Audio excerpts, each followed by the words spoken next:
الله أكبر لا إله إلا الله. اللهم صل على محمد وعلى آل محمد كما صليت على إبراهيم وعلى آل إبراهيم، وبارك على محمد وعلى آل محمد كما باركت على إبراهيم وعلى آل إبراهيم في العالمين إنك حميد مجيد. اللهم رب هذه الدعوة التامة والصلاة القائمة آت محمدا الوسيلة والفضيلة وابعثه مقاما محمودا الذي وعدته. اللهم آتنا في الدنيا حسنة وفي الآخرة حسنة وقنا عذاب النار. اللهم بك نحيا وبك نموت وإليك المصير. رضينا بالله ربا وبالإسلام دينا وبمحمد صلى الله. This Azan is sponsored by UK Islamic Mission, serving humanity since 1962.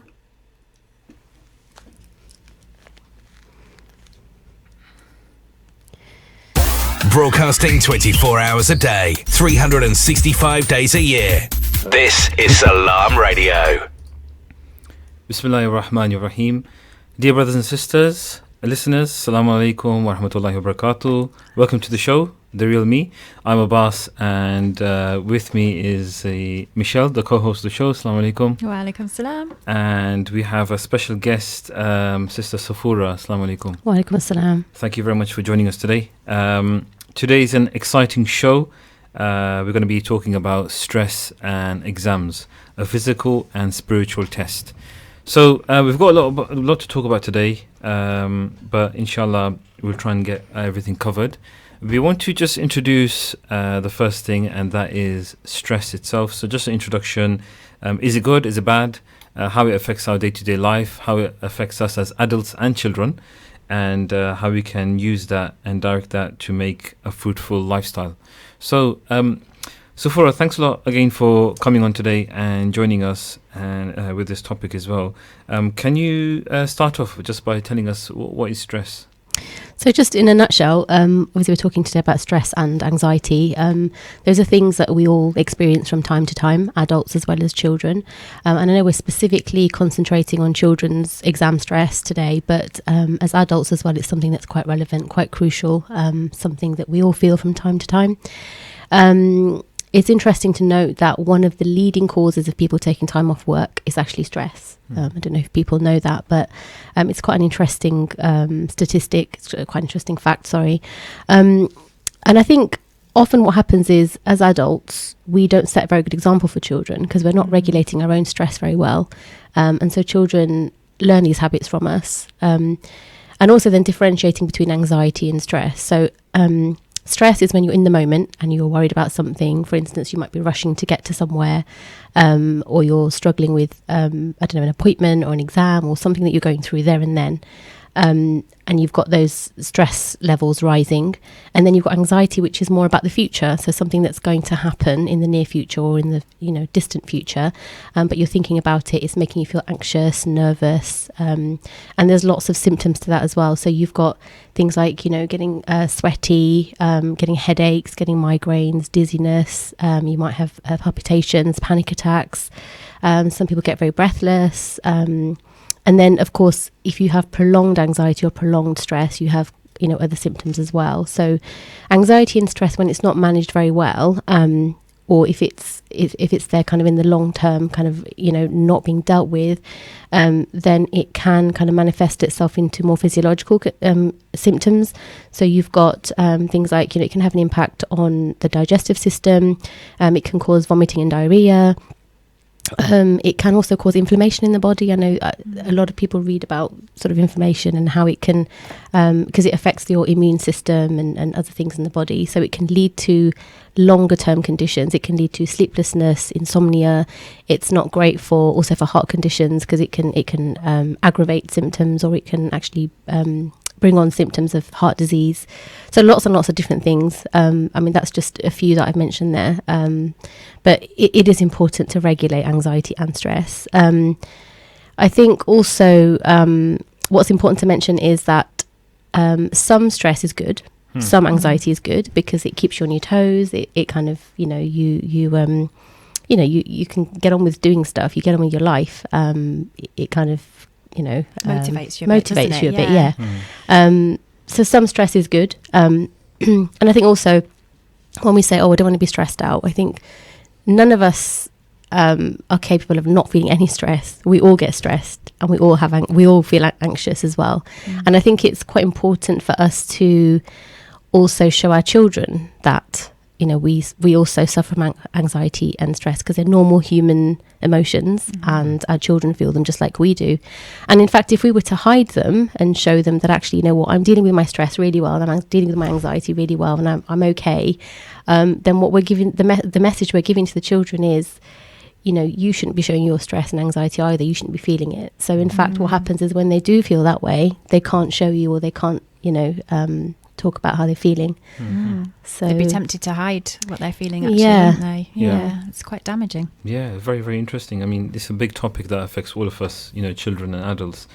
Just wanted to pop in that anyone who does want to ask a question or give some feedback, you can give us a call on the studio telephone on 01733602133, or if you want to text or WhatsApp in, it's 07745278978. If you're watching this live on YouTube or Facebook, you can see the numbers. For those who are loyal fans, you might see that myself, when it comes to these shows, so far I'm not sure, but Michelle definitely knows that I have a stressful moment when I'm in the moment of the heat. So heat of the moment. The heat of the moment. But my I've actually improvised on that, so I call it moment of the heat. So that's my stressful moment. But I mean, what you've mentioned is quite a lot, and it's something that we can all relate to. But we don't obviously want to talk about the stereotypical stress, of. Do you want to touch on like marriages or that, or do you not want to touch that? It's a bit of a we could talk a little bit about some of the reasons for why people might get stressed. There's lots of different reasons. We might get all the men calling in saying that the wife's stressing them. Well, we've got a few phone lines, so we're fine. Well, we all have different stress factors, don't we? And in all honesty, yes, relationships can be stressful. Children stress you out, your household, work. So what I like to do, Safura, I'm not sure if you've been enough on the shows, but I always do this to Michelle. I always put the person on the spot. Go on, something that I'm not prepared for. You're excellent at being on the spot. I love it. I could just sit here and relax tonight. That's the joy of the show. I like to put people in the thing, and then you might be like, Abbas, we didn't rehearse this, and it's something that I'm stressed. I don't got any water. How do you, as a mother of 4, how do you deal with stress? Wow. Okay, that's a big one. Do I have a few minutes to think about this? How do I deal with stress? Okay, so you're asking me about my stress or my children? So what I want to ask is, I want to the pearls of wisdom that you've got hiding in your head. I want that kind of. They're hardly pearls of wisdom. I mean, I can tell you some of the things that I try to do. I mean, to sort of minimize stress. And to be honest, I don't know whether any of us work hard enough to completely reduce and minimize stress the way we should. I would love for my stress levels to be lower, much lower than they can get, because prolonged stress can cause a lot of issues, as we know. But I do find in the short term things like reading help me. I do read. I want to just cut in there. Sorry, I know you were talking. How many of us 3 actually holding our shoulders up high? Me. Yeah. Why don't we all 3 of us relax our shoulders? And take a deep breath. Yeah, take a deep breath and relax. Yeah. Can you feel it? Yeah. Can you feel it? Oh yeah. Can you know what they say? Tonight. Unclench your jaw. Yeah. Take a deep breath. But do you see? Exactly what you mentioned in the beginning of the show. We're actually doing ourselves. I see myself doing that a lot of times, especially when I'm concentrated and focused. I'm tight with my shoulders. Yeah. And then I relax. Well, that's why we hold tension, isn't it? In our physical, shoulders. it comes. I know that there was one psychotherapist who came and done a seminar and said that he got a slip disc. Came out of the shower, slip disc. What was the reason? Stress. Everything that's going on in the head travelled downwards, went to stress on his back. Yeah. So the physical, we actually feel it. And imagine he's the professor of psychology, Yeah. Yeah. and he actually went it through himself, and then he realised. So I think sometimes it's important to be aware, even when we're in stressful situations. Especially, I can imagine, obviously, both of you have got kids. You must be like getting the slipper and anything. Hold on, let me hold the slipper properly. Let me relax and hold the slipper. I can aim proper. We just quiet him. I think about it sometimes. I think my mum must be saying, why didn't I have a relaxed stance? I could have aimed better. I could have got him in the head. She got me in the back. But how would you say dealing with, obviously, mum of four, you've got a lot of things on your plate. So let's just rewind, because I don't think you were expecting going in this direction. What's your occupation? So I'm a chaplain. I actually work for the prison service. Fine. So it's quite a stressful you're in the job. chaplain. You're the head of Lantern Initiative, and you're the director of Salam Radio. One of the directors of Salam Radio. One of the directors of Salam Radio, and you're mother of four. So and you homeschool as well, don't you? So you're not anymore, actually. Oh, okay. I used to homeschool. I did used to homeschool. So that's no break at all from children, is it, as well? So you should be in this seat, I should be on that seat, and you should be telling me how I should deal with it. So, sorry, carry on. How would you say that you can deal with? I'd say everyone has different stresses in life, don't they? And I guess for me, yes, I've had a lot on my plate. I've done, lots of different things, but there are people who actually work full time and also have children and do a number of other things in the community. And I think, pretty much everybody is stressed nowadays. I see people, doing things, and I doing 3-4 roles in the community, and I think, my goodness, how do they do this? And then they've got spotless houses and dinner's always on the table and they look great, it's like, wow, how do you do this? But yeah, I think, we're all allowed to let our guards down, be ourselves, every so often. And I have weekends when everything's just like, let go of everything. No cooking, no cleaning, just let me stay in bed and read my book. Yeah, I like that. But also exercise is good. I'd love to exercise more. Actually, that was something that we were going to talk about with children as well. The exercise is great for them because it helps to reduce the stress and anxiety levels. But I think as adults, we should be incorporating much more exercise into our routines than we do, because I think it not only reduces the stress that you've got there and then, it's a great way of regulating the stress. So you actually don't get as stressed or as anxious if you're exercising regularly. Sure. What about those out there who get the kind of goosebumps to say, I'm allergic to exercise? What do they think of exercise? What they think the typical, going to the gym and... Yeah, but you don't have to do anything, like going to the gym. I mean, you could just go for a walk to the park, go to your local park, do something you enjoy, do something you like, go out with your friends. So you're chatting with them and walking at the same time, perhaps. Actually, just any type of movement would be good, wouldn't it? Yeah. I'm just thinking, even if you just sat at home and you can feel that you're getting stressed about something, just to stand up and get yourself out of that situation. Do some press-ups on the floor.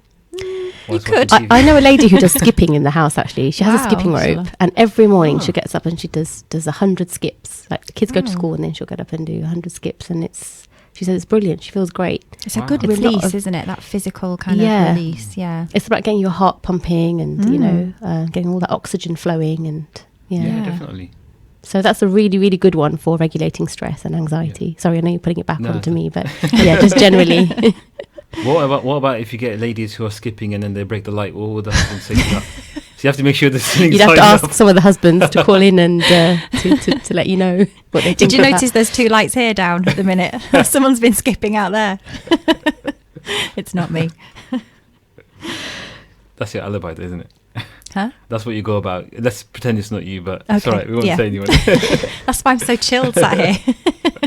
What do you do to regulate stress? Let's talk about you two as well. Stress, sure. So I was telling my wife the other day that I like to take part in laughing therapy.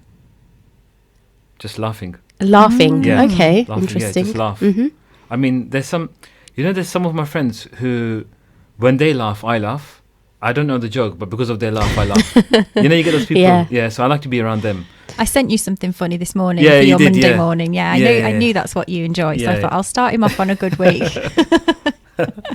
I think laughing is good. I think, like you said, it's same term as exercise, so something that you enjoy. So a lot of people say, "Oh, I'm not sure," but you have to get that creative side of you, and I think that it's like Haribo, isn't it? Adults can eat Haribo, isn't it? You're not allowed to, like kids could say, "Oh, mom, dad, why are you eating Haribo? It's something for the kids." Like, no, we are big kids. Yeah. You know what I mean, you have to get your inner child out within you. You have to sometimes be a bit. Yeah, we forget to do that, don't we? Just honour that little person inside us. Exactly. I admire those really cool parents who they're just cool around their children, so they do what they love to do. And I think, how do you do it? They said, we just ourselves. Like, I know that some parents, when we had a family gathering, some parents, they said, oh yeah, when we grew up in the 70s, we used to wear flares and we used to have long hair. I was like, Uncle, are you serious? You used to have long hair? You look religious right now, though. You having long hair? Flares? Yeah. He goes, yeah, we used to be this and that. I was like, okay, don't say too much. But it's just like, I think you have to release the inner child within you, or inner creative side. I mean, we've all got the creativity, because we think this thing like, when I asked you about being a mother of 4, that doesn't mean anything. Do you know what I mean? It just, everyone knows there's no parenting book on how to be the best parent. It's you just being you. Yeah. And as long as you don't harm the child in any way, and that's where this exactly comes from. If you can't deal with stress, your child will know that they will. And the funny thing is, we mentioned this on the show the other time, that sometimes you'll see grown-ups who, because they have not able to manage their inner child, they will react to stressful situations different. So they'll cause a tantrum, right? And they'll think they could get away with it because they've done it all every time. Or sometimes they'll burst in tears. You might see grown men burst into tears because that's their release. They don't know what to do. But that's probably because they've not managed it when they should have managed it, Yeah. and it's got to a point where they couldn't control it any longer, and they've just That's a good flipped. point. Or But when you say, that's a good point, but I want to turn back the question back to you and say, if I say to a guy, you should have managed it when you're younger, what if he comes around and says to me, I couldn't manage it because he didn't have any support? And I think that's relating to the topic today, that sometimes there's no support system, you know? And I think that's why children go out to other people, you know, to say, I need help.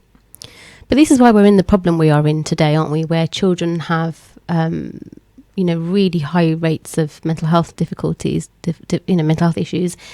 Because for years and years, it's not, as adults, we've not really dealt with our own stresses and not taught children, not set a very good example for children to deal with their stresses. And so, yes, you will get people like that who say, I don't know how to manage my stress and my anxiety because I never learned how to do it. But it's never too late. Yes. I think, and what you were saying about things like exercise, until you've tried something, how do you know you're not going to like it? You might say, I'm allergic to exercise and I hate this and I hate that. But actually, you don't know until you've tried it. True. There are so many different things you can try. Yeah. And I think for us as adults, it's crucial, especially now that we know, we're much more aware of these things, it's crucial that we show our children how important it is to not only to manage stress and anxiety, but also just to acknowledge their emotions. Because what you want children to do is not to hide them away. You don't want them to say, oh, stress is a bad thing, anxiety is a bad thing, I can't tell my parents I'm feeling like this. In actual fact, what you want them to do is to talk about their feelings and acknowledge the way they're feeling. Yeah. And then, teach them that this will pass. You're feeling this because it's a normal human emotion. It's natural for you to be feeling what you're feeling right now. And you need to process it. You need to go through these motions and then it will pass. And also remembering that anything we feel in terms of, the stress chemicals and hormones that go through our brains, anything lasts for about 20 to 45 minutes. It doesn't last longer than that. So even if a child was in a stressful situation, within 20 to 45 minutes, they should be able to self-regulate. They should be able to move forward from that. Or they should start feeling like they're calming down by themselves, even if they haven't done anything active to change that situation. So just kind of being aware of these things, maybe. I know for some adults, it's really hard, especially if you've never done anything like it before.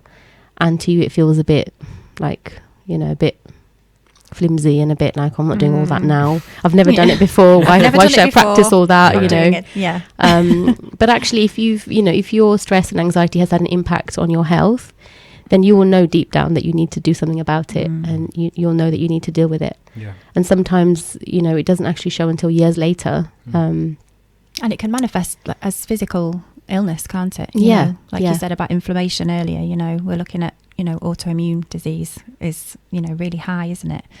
It's interesting how many diseases they're finding out now, aren't they, that are caused by a build-up of stress in the body. Yeah. You've got a few comments, I think. Can you... Let's have a quick look. We've got 14 people watching. Oh, wow, okay. So, assalamu alaikum, everyone. There's a couple of familiar faces here. So, Zara says, assalamu alaikum. Star Abdul and Shazad Ali are watching. Julie's here. She says, hi, guys. Zainab's watching as well. Julie says girl power, Safura. Which is nice to hear. Wajiha's also watching. Wajiha, is one of our therapists actually that works with us at the Lantern Initiative. So, Assalamu alaikum, Wajiha. Malika Speaks is watching as well. She says, I agree with Safura's point. Parents aren't always equipped, and they too should be supported in learning, managing mental health to help themselves as well as their children. Shazad says, am I right in saying one becomes stressed or more stressed when we start dwelling on things or have too much free time, which ultimately turns into stressed lives, i.e. exercise and reading is some methods, as said by our lovely sister, to deal with stress.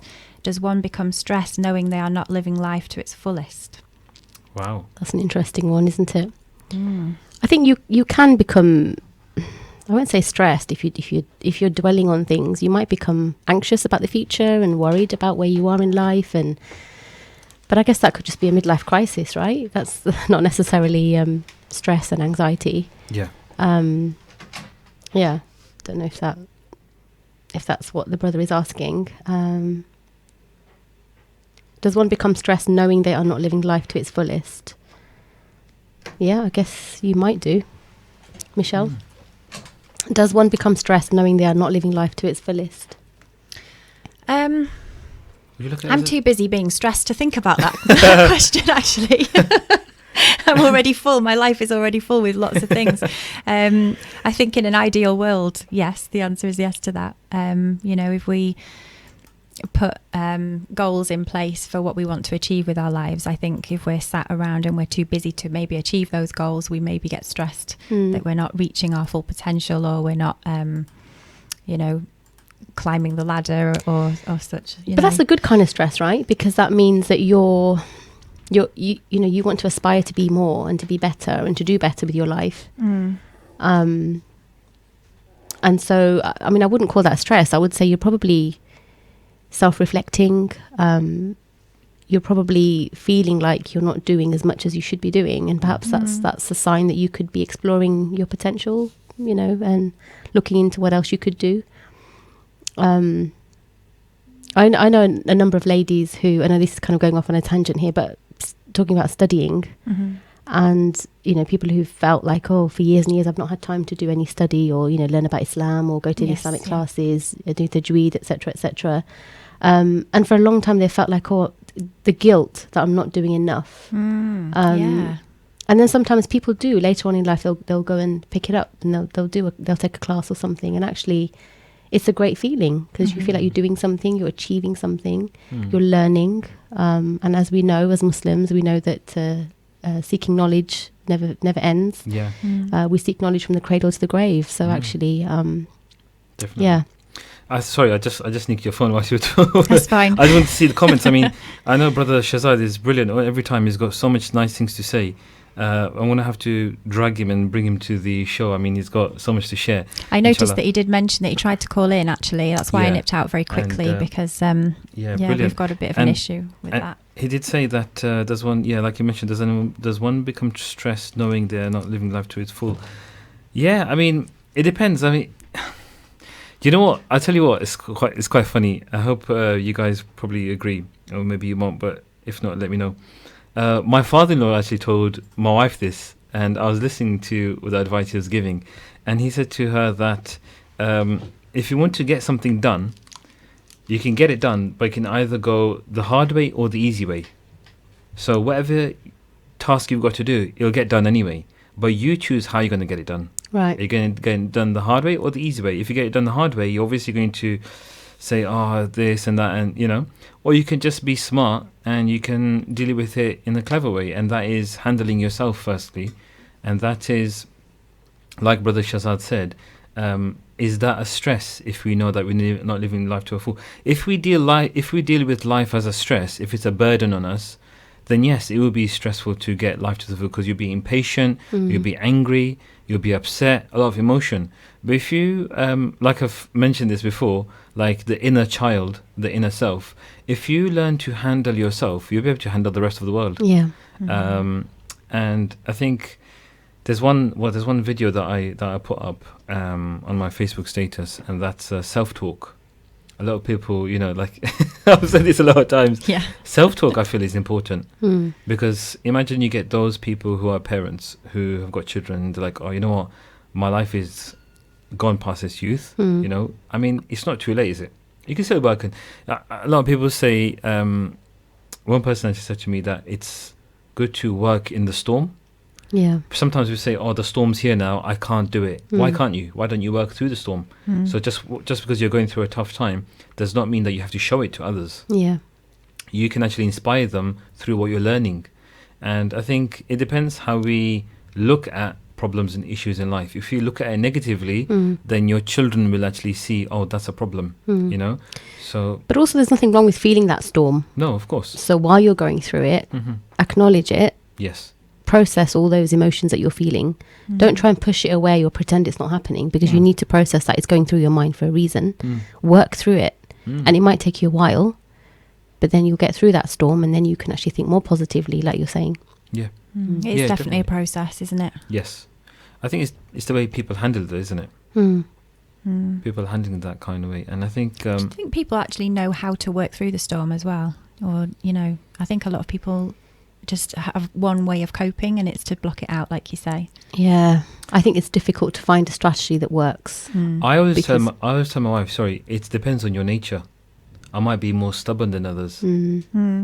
So that might not be good enough for me. I mean, I'm going to mention it. I know you won't like it, and I know that, brother. I'm going to mention Kung Fu Panda again. But it's actually something that I was watching, but it's really, really nice. But I'm going to mention it after the show. We've only got a few seconds. So what I'm going to do is that, inshallah, we'll carry on with this after the break. We're going to go for a 4-minute break, and then we will carry on with... We've still got quite a lot to talk about, actually. We've only covered a few aspects, but inshallah, join us after the break. Just put the kettle on and make yourself a quick cuppa before you come back. Assalamu alaikum wa rahmatullah. Assalamu alaikum.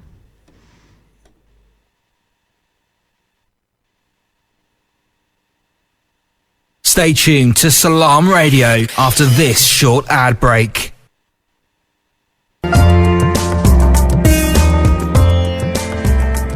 Where can you get high quality and low prices? Amar Food Store and Halal Meat in Lincoln Road, Triangle is the place to go. Pay us a visit and take advantage of our special offers and great range of products on groceries, vegetables, fruits and halal meat. Also send money to Pakistan absolutely free.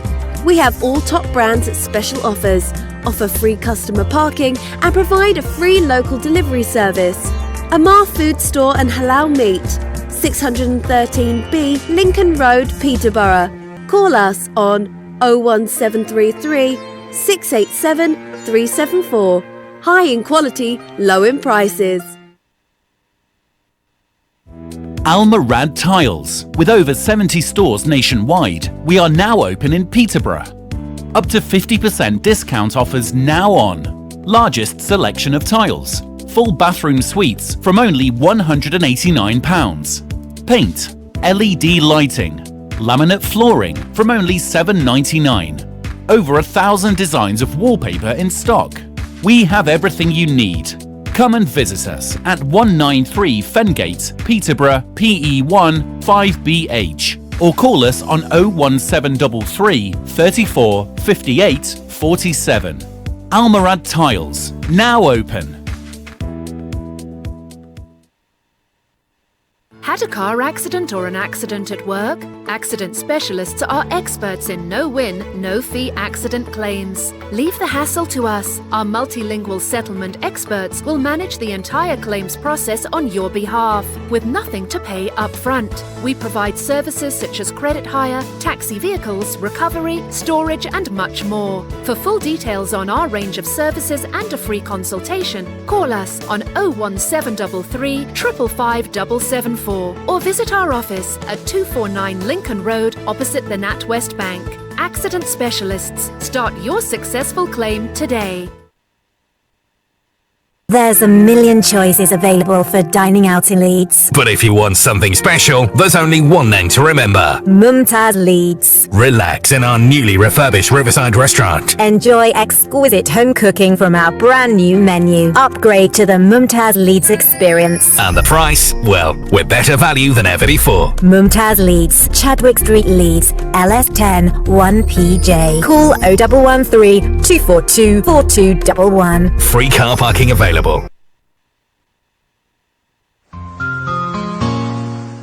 अगर mood हो मुस्तनद और मायारी देसी खाने का तो आजमाएं Lincoln road पर देसी restaurant. दिन का आगाज देसी नाश्ते के साथ हलवा पूरी, चने, निहारी, पाए, पराठा और आमलेट। हर रोज सुबह 7 बजे से दिन 1 बजे तक। एक मजेदार और स्वादिष्ट लंच के लिए kebab, sandwich, tandoori dishes, balti dishes, biryani और बहुत कुछ। दिन 1 बजे से शाम 5 बजे तक हमारी खास डिशेस, देसी तवा या हमारी ताज़ा हांडी, 1 kg बेबी चिकन, लैम का गोश्त हड्डी के साथ। ऑर्डर पर तैयार कराएं। ईट इनसाइड, टेक वे के लिए फ्री डिलीवरी। पूरा मेन्यू देखने के लिए और ऑनलाइन ऑर्डर करने के लिए हमारी वेबसाइट पे जाएं desirestaurant.co.uk। 60 नशिस्तों की गुंजाइश के साथ और एक private function room, catering service भी दस्तयाब। डोंट फॉरगेट देसी restaurant, 298 Lincoln road, पीटरब्रो, PE1 2ND। Contact number 555795।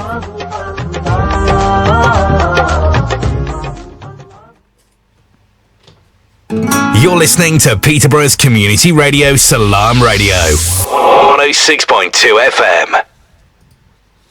Assalamu alaikum, welcome back. That's right, you're tuning to Salam Radio 106.2 FM and you are watching the live show The Real Me. Just carrying on our second part of the show in regards to exams and stress, a physical and spiritual test. So that break went quite quick. I hope you guys have got your tea ready, and I hope you've put some sugar in it as well. I always have tea with 2 sugars. That's not so good for stress and anxiety. Yeah. So just carry on with what I was actually talking about. I know that you guys, don't like me for this when I mentioned about the Kung Fu Panda. A lot of you are Lion King fans and so forth. Obviously, we can talk about copyright and everything afterwards. But just something that I wanted to share was that I was flicking through. I mean, I love my, my self-development and my philosophy kind of talking when it comes to Kung Fu Panda and what I learned from that lovely cartoon. Children's cartoon. Children's cartoon, yeah. There's nothing wrong. I do eat Haribo whilst I'm watching that. So yeah, when no one's watching. So no one knows. So I was watching. Fizzy cherry cola bottles. Yeah. I don't like cherry flavour, just the original ones. So I was watching the it wasn't an actual film, it was like the chronicles behind it. And so have you seen Kung Fu Panda? Yeah. Okay, cool. Have you all seen Don't all three tell of me them? you're team Kung Fu Panda. Have you seen all 3 of them? I've got 4 kids, Michelle. Come on. Safura's not saying she had to watch it. Yeah, she did watch it. That's all she's saying. That's it. No, she had to watch it. I probably haven't actually sat down and watched the whole thing from beginning to end. I think I must have walked in and out. Yeah, but we never do as mums, do we? Always catch little bits. Just a little bit, yeah. Did you watch all 3 of them? No, I don't think so. She's not that committed. Right, yeah, fair enough. It's all right. I'm a loyal fan. I don't know if you know, I haven't mentioned it. I'm a bit embarrassed to talk about it. Someone's put animated movie. Don't be so hard on him. Who was that, by the way? Thank Julie. You. Oh, thank you, Julie. Thanks a lot. So I was watching. It was not the actual film. It was actually the chronicles. Like they have a little, sequel to it. So Poe, who is the actual dragon warrior, he was telling a little bunny rabbit a story about Tigress and how the famous 5 came. I really didn't know. I was actually mesmerized by it. So it was brilliant. They came into it by mistake. They weren't actually from a martial arts background. So Tigress, one of the famous 5, when she was learning kung fu from Master Shifu, yeah. Don't ask me why I know the names. I'm guessing the names, yeah. But if it's right, it's all right. Yeah. Get to the point. So Master Shifu was showing the traditional way of learning, and that she was pressurizing herself to know the way that she's been taught as a master. When she had to fight the rhino, she was told by Master Ugle, the tortoise, to go and be yourself. Okay. Go and fight, improvise. So she actually improvised, and she's a tigress.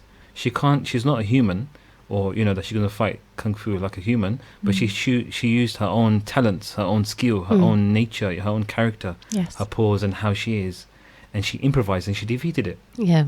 The rhino. So that's why I learned that just because we are taught something, we improvise it ourselves. We're always trying to get assurance that, did I do it right? And I know a lot of you parents might talk to each other and say, oh yeah, I done this to my, do you think that was all right? And you try and get reassurance. And I think individuals, we get reassurance. We want to get a kind of just person to say, yeah, that was fine. And I think we're going to move on to that. I know it's a big jump from talking from Kung Fu Panda to children, but it's a big jump. But we want to talk about in regards to children, how they prepare themselves physically for the exams and spiritually. And I want to see, I know that Safura, you got a few things, but I want to ask Michelle on her ideas as well, on how she, because obviously she's got 2 daughters, so I want to see what her point of view is. So if you just start off with children and stress and how they prepare themselves, balancing life so that you can get a fruitful result at the end. Oh, me or Michelle? Sorry. No, yourself first. Oh, myself, right. It's a tricky one. I think with children, I think, as I was saying before, you do have to let them face their fears, first of all.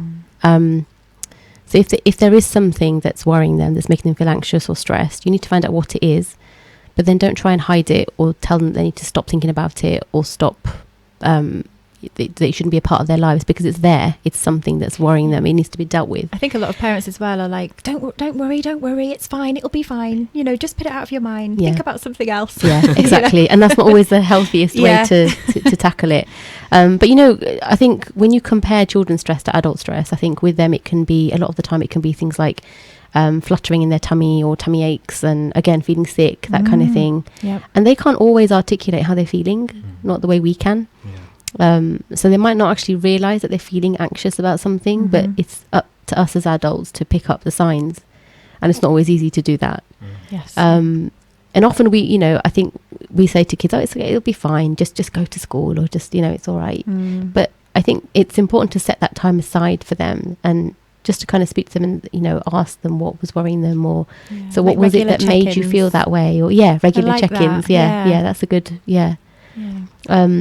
and I can't stress this enough, but just talking to your children, and I feel like I'm guilty of this, but many of us don't get enough time to talk to our kids. I think we'd love to have much more time. But just making time for each and every one of your children, as you said, just to check in with them. Yes. Yeah. Because there are things that sometimes worry them that you might not have occurred to you. Yeah, because their stresses are different, aren't they?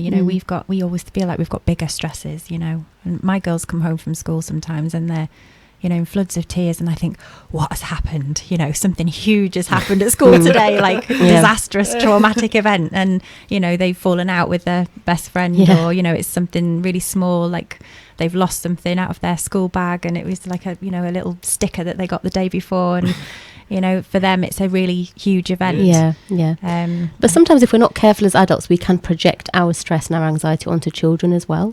So for instance, if they've got something like exams, and you remember what it was like for you and how nervous you were going through exams, and you're going, are you okay, is everything all right, how are you feeling, and you're actually projecting that stress and that anxiety onto them, because you think that they're feeling just the way you would have felt in an exam, but actually you have no idea how they're feeling.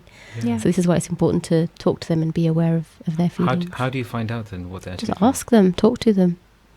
Do you think sometimes children hide it, or? I think so, but also with when I'm talking about my twins, I've got one who does get quite nervous, and she says, oh, I'm feeling like this, I'm feeling like that, and the other one says, no, I'm fine, I'm okay. I'm all right. We might even have children that enjoy exams, like look forward to it. It's like a challenge. I love it. We don't think like that, do we, though?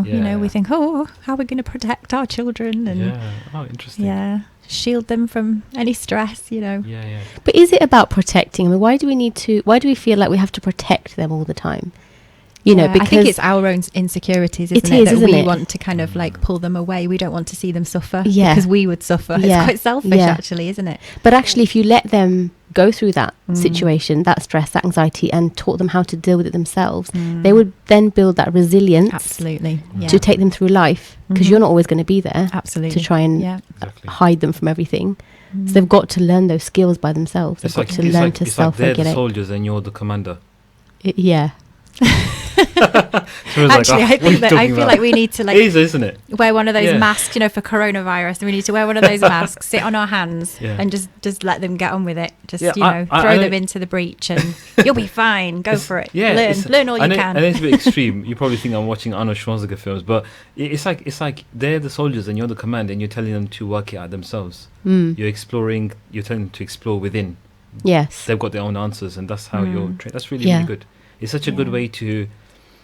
I mean, I think we underestimate it. A lot of parents, I don't think they allow their children to take decisions on how to do with it. Yeah. They tell them, they kind of fear that, what if they make the mistake I done, or what if they go like this? So they don't, it's not the trust, the fear and insecurity. And I've spoken to parents before, and the parents have said to me, no, but I just wanted what's best for him. But I said, you made things worse. Yeah. You've actually harmed him, not harmed, but you've actually increased his stress level. How do you feel about that? It's like, no, but I didn't mean to. I said, why didn't you, it's good for parents even. Would you encourage parents to talk to each other? I think, do you think that's good? I think so. I mean, just... Because we don't, the same things don't necessarily work for everybody. You have to try different things out. Yeah. So something that I've tried might not work for Michelle, and vice versa. I think that our parenting styles are different, our children are different, their personalities are different. Our children are different in our own families. Yes. I mean, you've got 4 children, I've got 2. They're all different. They're all individual children. So you've got to have a bag of tricks for each individual child as well. Yeah. And managing that. Character. I mean, you've got twins. One's a bit worrying, one's a bit not. Yeah, quite different. How did you deal with that? I mean, you were like thinking, did you get a bit, or just like you knew there was going to be something like that? So... Well, we just dealt with it as it, just deal with it as it comes. It's nice that they're not both stressed at the same time. Yeah. You kind of feel like, okay. I can imagine your approach and your expressions are different. So to the daughter who's a bit chilled out, you kind of like have a chilled out face, and to the daughter who's a bit worried, you have a very worried face. I don't know actually. I've never looked in the mirror when I was doing it at Abbas.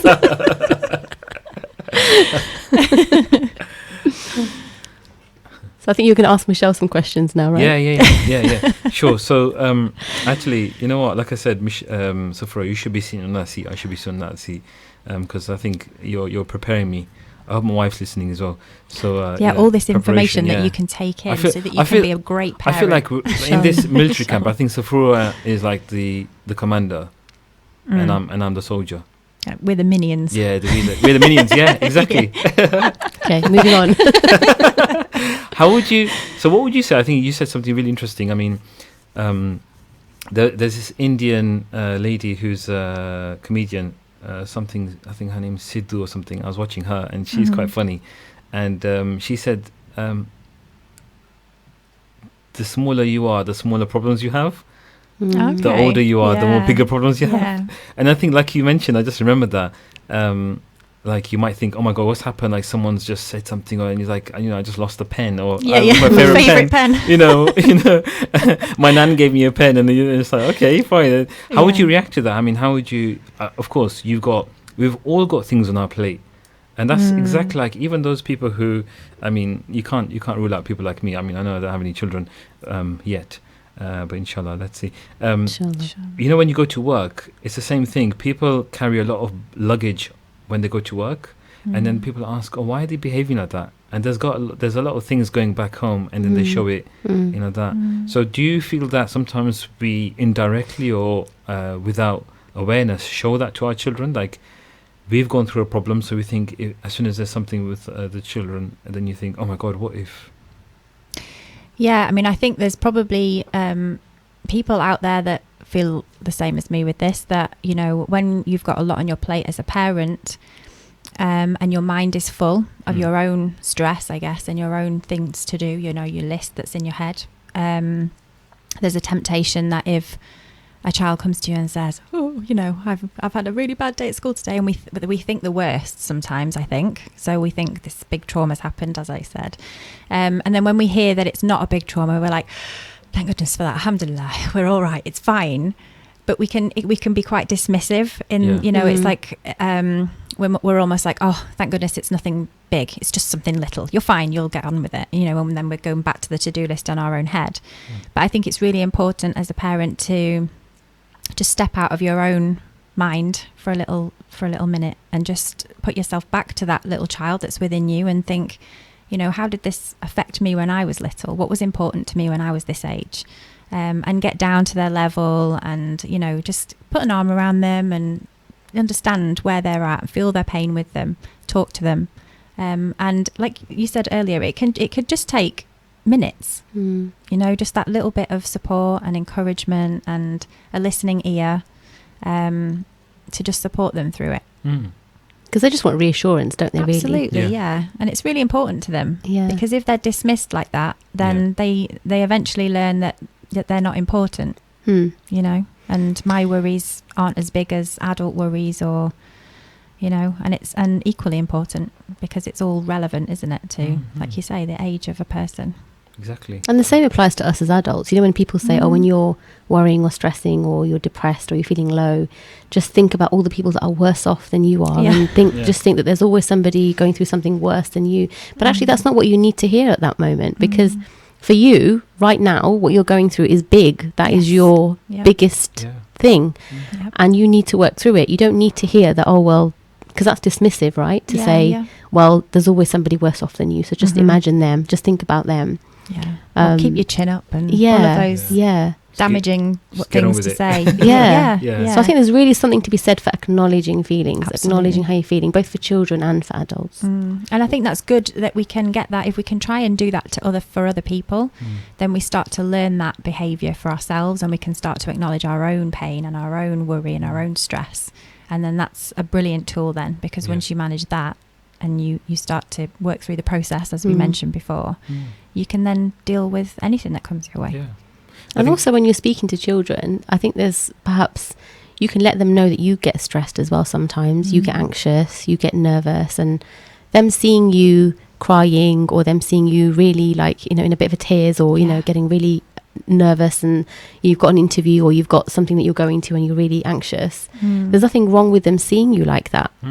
In fact, I think that's really good to do that. It's modelling, isn't it? And modelling to your children that, this is how I cope with this, that we're not all superhuman, and that you're no different to anybody, because I think if we're always strong all the time and we're always modelling this great behaviour and, this doesn't affect me, I'm super mum and, all of that sort of stuff, the children start to think, well, I'm not as good as my mum. I can't handle things like my mum does, but I wish I could, and then that brings in that whole I'm not good enough, and you've got to show them normal, right? You've got to show them what is normal human behaviour, and normal human emotions. Because you wouldn't be human if you didn't have those feelings. So it's And we at home, so we have like little moments where if we have a bad day at school, it's kind of like I say, come in, take your bag off, take your shoes off, don't think about it for a minute, just come in, sit down, I'll make a hot chocolate. And then when you're ready, we'll talk about it. Because I think the other thing as well is that sometimes they're not quite ready to talk about what's happened either. Children are still processing, and they're actually really natural at going through the process. We've forgotten how to do that. We've got no idea. We just go into panic mode as adults, and we're just like, I have no idea how to process this emotion, so I'm just going to block it out and keep busy and do something else, mad clean the house or something. But children actually, naturally can go through that process, and if we could sit back and just watch how they do that, I think we'd learn a thing or two as well. But I've had moments where I've been stressed, or I've been sat there going, I'm stressed, because that's all I know to do, and my children have gone, shall I make you a hot chocolate, Mum? And I'm like, nice. Yes, that's what I need right now. But it's nice to model those things to them, because they think, okay, hot chocolate might just make it better. It might not fix any problems, but it might just give us a moment where we can sit together as a family, share something nice for just a few brief seconds, and then we can talk about it and have that space, that safe space. Definitely. Also, I wanted to bring in some of the Islamic sort of things that we could try, that we should be doing with our children. They say deep breathing is really good. It's a great exercise for adults and for children. But part of that is also making dhikr. So teaching them about sitting down and, just because you calm down, everything's quiet, and you sit down and you're quietly making dhikr together or even if they're doing it on their own, because they've got their little tasbeehs and they'll just do it by themselves now at night time. And it's nice because I feel like while they're making dhikr, they've probably got thoughts going around in their mind. It's giving them time to just be, you know. Yes. That's very rare, isn't it? Exactly. Today's... But also teaching them that, you know, the remembrance of Allah is something that's really, really special to us as Muslims. And when you are struggling, when you're stressed, when you're worried, who do we turn to other than Allah? Because, you know, yes, we've got all of these different techniques we can try, we can talk to people, but ultimately Allah is the one who takes away our worries and our difficulties. So again, modeling that, teaching them that from a young age. Yes. I think dhikr is, really important. And then dua as well, that comes kind of hand in hand. So going back to what you were saying about exam stress, I know you were going to ask about that next, but I'm always saying to my girls about making dua, just make dua. You know, I know you're worried, I know you're stressed, and I can't make it all better for you, but Allah can. And you've got to, you know, have that trust in Him. You've got to have that faith in Him that He will give you what is right for you and what is best for you, for your situation. Just make dua for Him. And it's about teaching them as well to make the right du'as, pray for the right things. So not just Allah, give me 8s and 9s, you know, let me pass my exams. Allah, give me what is good for me and what is good for my akhirah, what is good for my deen, what is good for my, you know, myself and my family. Because ultimately we don't know what is beneficial for us, you know, and I think how we measure our success is also quite important because our children are watching that and hearing that. And so teaching them that, you know, always pray to Allah for success, always pray to Allah for this success and that success, pass this exam, get that job, pass that interview. It's not always about passing, is it? Because that might not be what Allah has mapped out for you. That might not be what is the right thing for you at that time. So just teaching them that, you know, have that faith in Allah. You know, whatever happens will happen for the good. It will be for your benefit. You know, Allah can see the bigger plan. We can't. So that way what you're doing is you're also building that resiliency. You're teaching them that if you do fail at this or you don't get the outcome you wanted, that's because Allah didn't want it for you right now. You know, it wasn't the best thing for you right now. And I think that gives us a lot of peace in that, And I think that in itself helps to calm that anxiety, that stress, those worries, because it stops you from going down that downward spiral where you're worried about things that are beyond your control. Because Allah is in control, ultimately in control of all of our affairs. We're not. So just kind of teaching them that from a young age. It sets a foundation for us as well, doesn't it? Because whenever, not only an exams as well, but also throughout life, we know that we've always got someone to turn to. You know, and I think that's really, really good.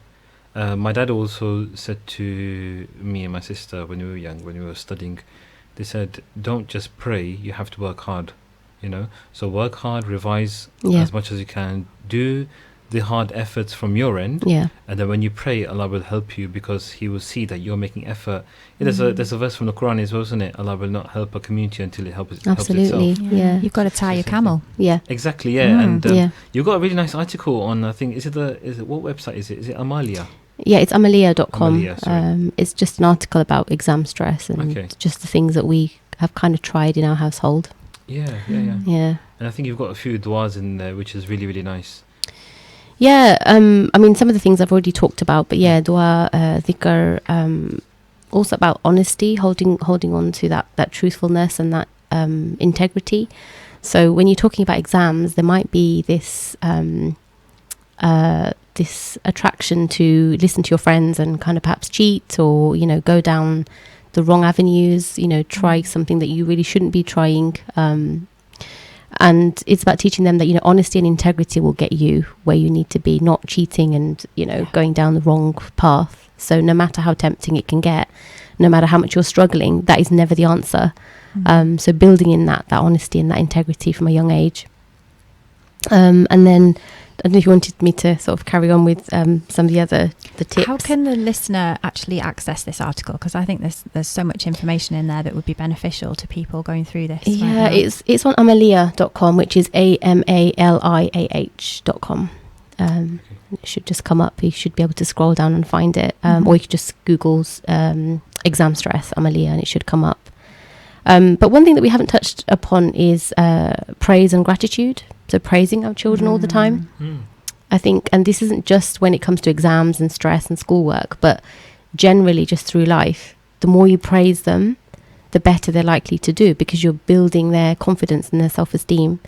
And when they're going through stresses, you also teach them that praising Allah is something that we turn to. Gratitude as well as praise. So being grateful for the things that we have got. So you know what you were saying about staying positive. Always remembering to be grateful. So one little thing that I found, I picked up from one of the life coaches that we work with actually, is to keep a gratitude diary, a gratitude journal. I think they're quite big at the moment.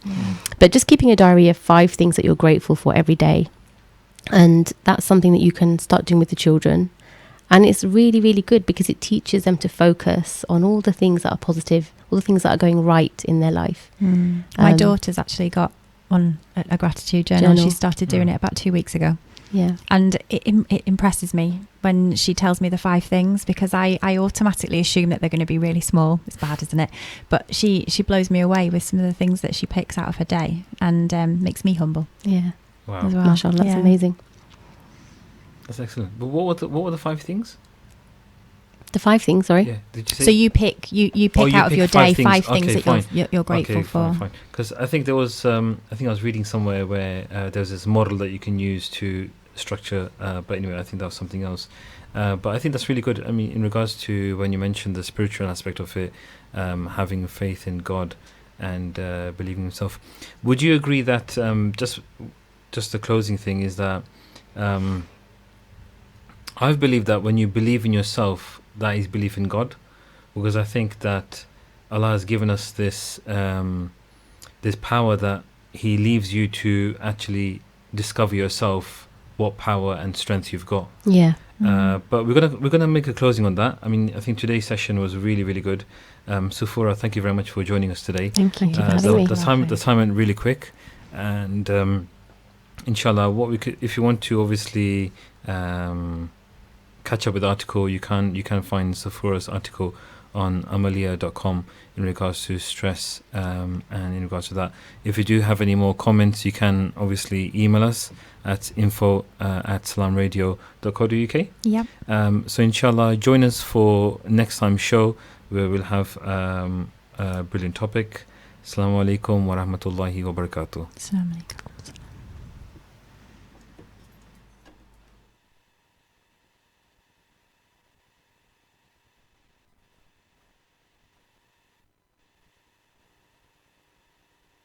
Stay tuned to Salam Radio after this short ad break.